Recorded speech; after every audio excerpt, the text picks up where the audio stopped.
الحمد لله القائل في كتابه الكريم أعوذ بالله من الشيطان الرجيم بسم الله الرحمن الرحيم والذين صبروا ابتغاء وجه ربهم وقاموا الصلاة وأنفقوا مما رزقناهم سرا وعلانية ويدرؤون بالحسنة سيئة أولئك لهم عقبى الدار. الآية صدق الله العظيم وصدق وبلغ رسوله الكريم ونحن على ذلك من الشاهدين والسyakirin. Alhamdulillahi Rabbil Alamin.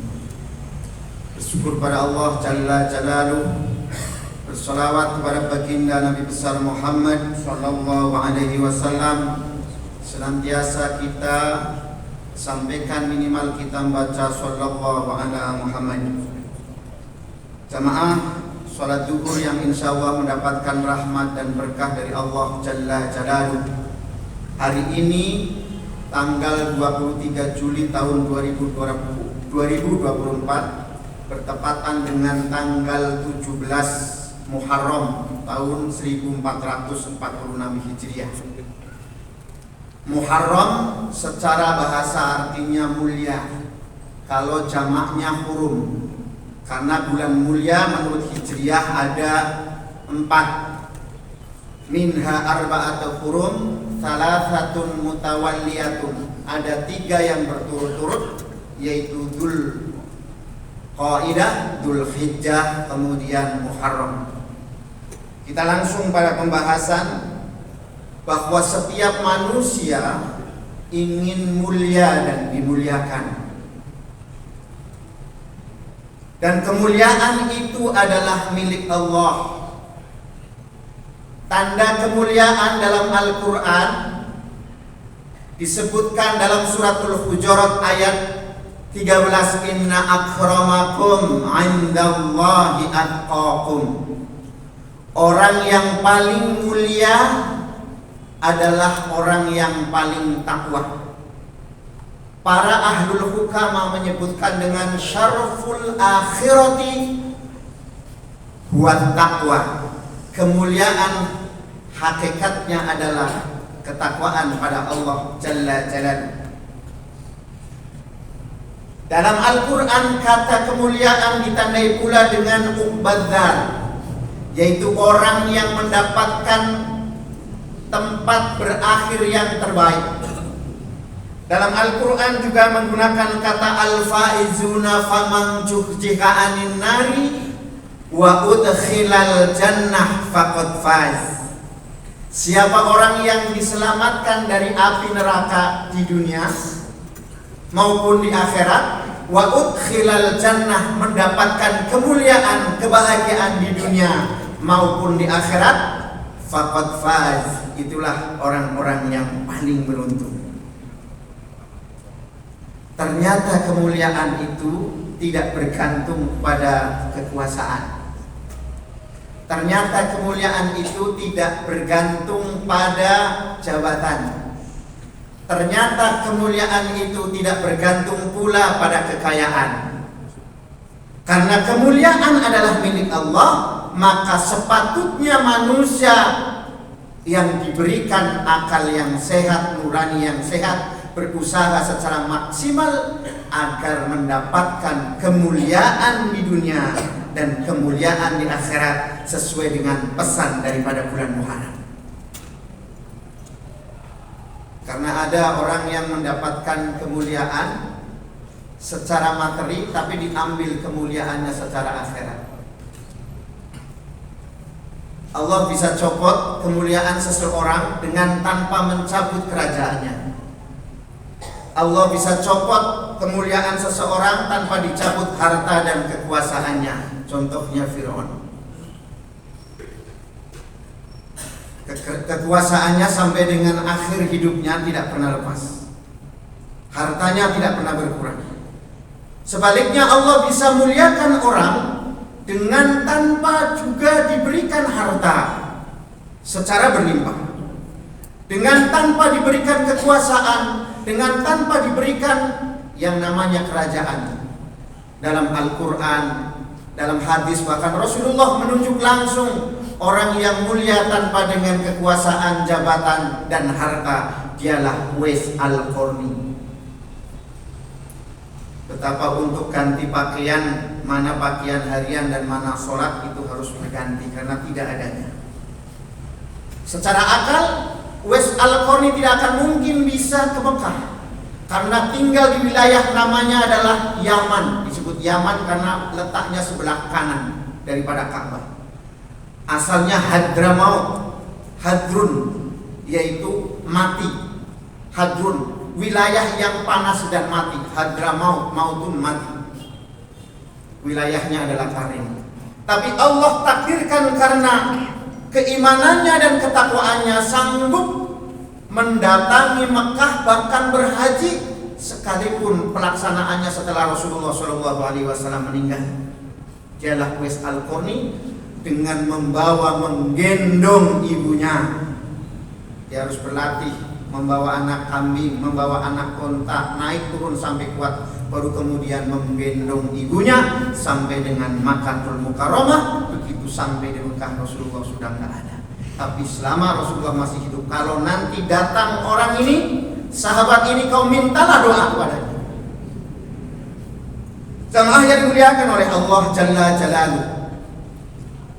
Lalu bagaimana agar kita mendapatkan kemuliaan di dunia dan kemuliaan di akhir?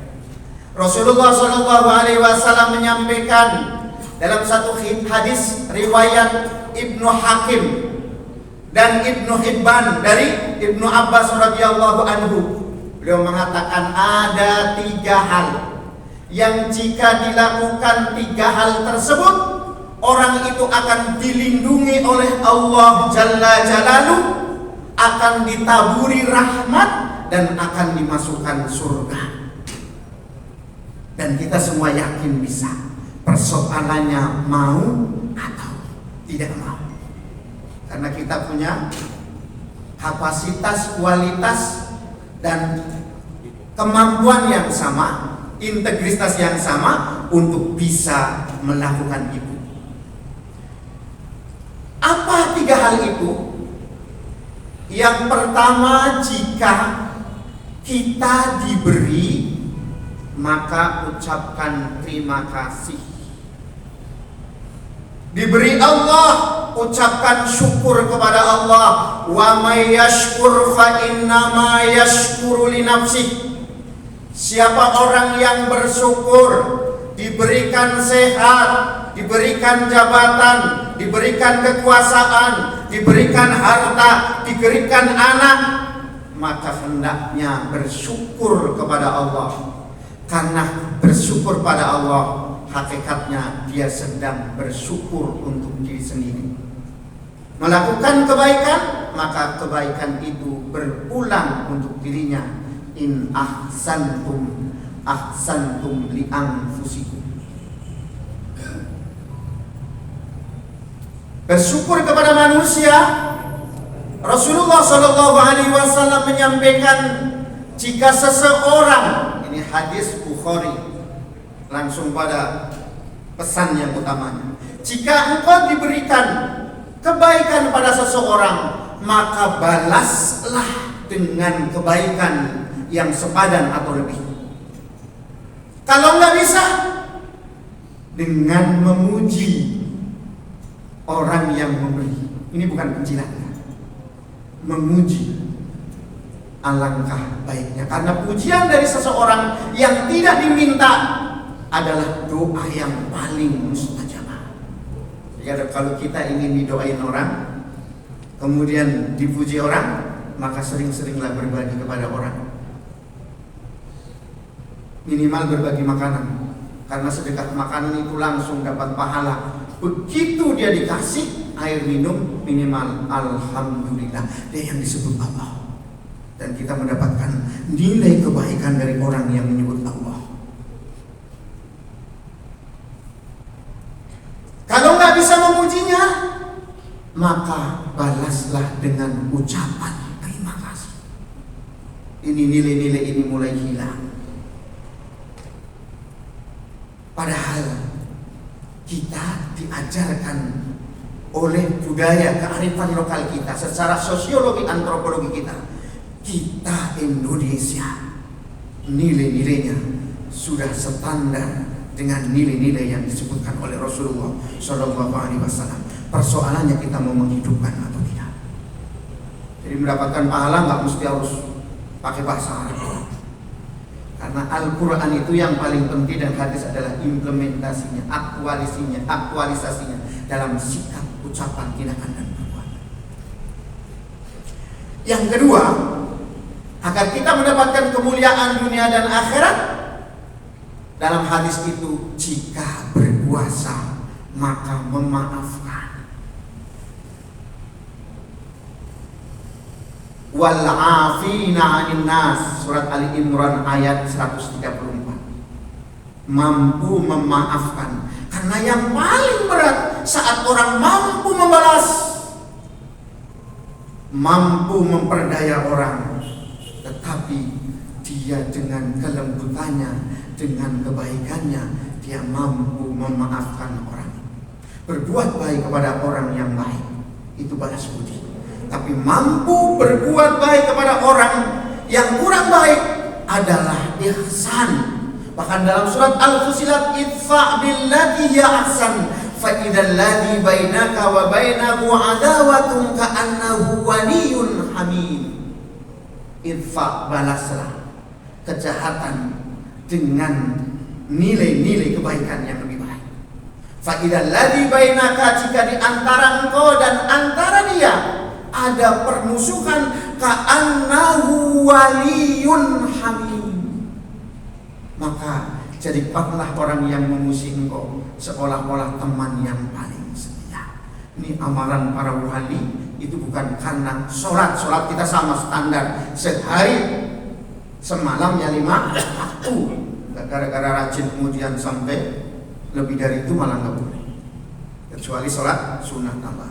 Jadi ini mampu memaafkan, dan ini jika kemudian terapkan dalam kehidupan berbangsa, bernegara, saya yakin Indonesia akan mencapai baldatun thayyibatun wa rabbul ghafur, dengan tetap menegakkan keadilan, tapi konflik-konflik akan mulai berkurang. Yang terakhir yang akan menutup daripada kajian kita adalah,